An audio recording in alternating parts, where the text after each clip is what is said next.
Ronda Rousey está de volta, agora é oficial. A lenda do MMA feminino vai fazer sua primeira luta em quase 10 anos, mas para surpresa de todos, essa luta vai ser fora do UFC. Na verdade, parece que a relação entre a ex-campeã e sua antiga casa simplesmente acabou. Mas primeiro vamos à grande novidade. Ronda Rousey está oficialmente voltando para o MMA e vai competir no dia 16 de maio, para fazer aquela que seria uma das maiores lutas da história do MMA feminino se voltássemos uns 15 anos atrás. Ela vai enfrentar a Gina Carano, ex-campeã do Strikeforce, uma das grandes pioneiras do MMA feminino. Eu diria que ela, a Ronda, a Miesha Tate e a Cyborg são as 4 principais pioneiras do esporte. E a Gina também tá voltando de uma longa aposentadoria. Ela tá com 43 anos de idade e não luta desde 2009. Pois é, quase 20 anos sem lutar. Nesse meio tempo, ela se destacou em Hollywood, fez papéis em grandes franquias do cinema, como Star Wars, filmes da Marvel, Velozes e Furiosos,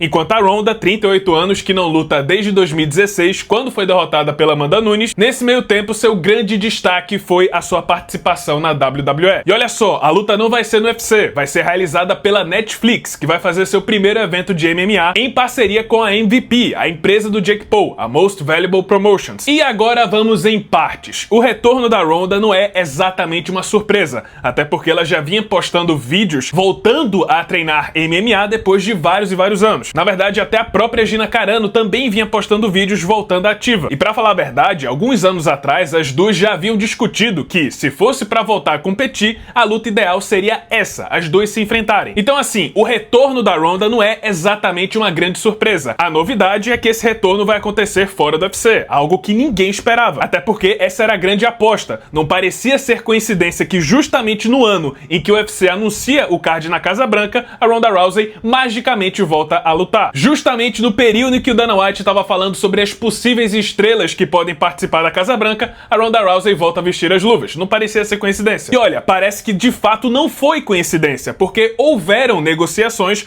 para Ronda Rousey voltar para o UFC e participar do evento na Casa Branca. Só que as negociações não foram para frente, provavelmente porque a Ronda exigiu que queria enfrentar de todo jeito a Gina Carano, só que o UFC tinha outros planos. Aparentemente, eles queriam que a Ronda enfrentasse uma atleta que estava em atividade, uma lutadora ativa no atual plantel do UFC. De certa forma, é o modus operandi da empresa, colocar aquela veterana, aquela grande campeã, para servir de escada para os novos jovens em ascensão. Só que nesse caso em específico não faz o menor sentido, até porque a Ronda Rousey tá parada há quase 10 anos. Não faz sentido para ela voltar a competir para enfrentar uma outra atleta que tá em atividade. Não vai ser nem competitivo. No máximo, se fosse para pegar uma atleta em atividade que fosse outra veterana, por exemplo, a Miesha Tate, grande rival da própria Ronda Rousey. Mas ninguém volta a competir no nível do UFC depois de tanto tempo parado. Olha só a aberração que foi o retorno do Nick Diaz depois de ficar 5 anos sem lutar. Parecia um amador contra o Robbie Lawler. E o retorno da Ronda seria no dobro desse tempo. 10 anos parada. Ela não ia voltar a ser a mesma nunca. E ouso dizer que qualquer lutadora hoje do atual plantel do UFC que tá em atividade, com certeza seria a franca favorita contra a Ronda. Até porque a própria ex-campeã já apresentava um certo declínio na sua última luta contra Amanda Nunes. E é por isso que essa luta contra a Gina Carano é perfeita para as duas. Duas veteranas que estão paradas há muito tempo, as duas estão na casa dos 40 anos de idade e obviamente nenhuma das duas vai voltar a ser campeã. Tá mais para um retorno pontual, talvez uma única luta para sentir o gostinho de novo. E por isso eu acho que não fazia o menor sentido o UFC colocar qualquer uma das duas contra uma atleta em atividade. Fazia mais sentido fazer essa luta